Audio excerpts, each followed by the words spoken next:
Улуттук коопсуздук мамлекеттик комитети 2 күнүн Бишкектеги программалык офисинин жардамы менен маалымат коопсуздугу жана санариптик купуялык жаатында иштеген эл аралык Касперский лабораториясы компаниясы менен киберкоопсуздук боюнча кызматташуу меморандумуна кол коюшту.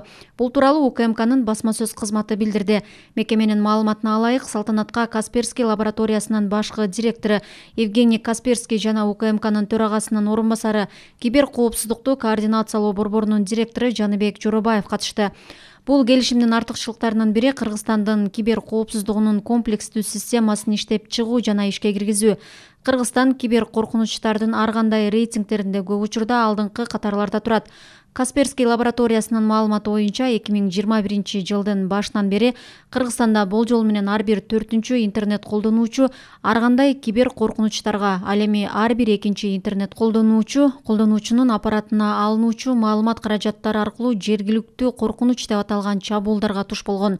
Үстүбүздөгү жылдын 6 айында Касперский лабораториясы Кыргызстандагы фишинг баракчаларына кирүүнүн 60 миңден ашыгына бөгөт койгон. Адистер кибер кылмышкерлер барган сайын уюмдарды бутага алып жатканын белгилешет. Мисалы 2021 жылдын январь-июнь айларында Кыргызстанда корпоративдик интернет колдонуучулардын 19% веб коркунучтарга, 42% жергиликтүү зыяндуу программаларга туш болушкан.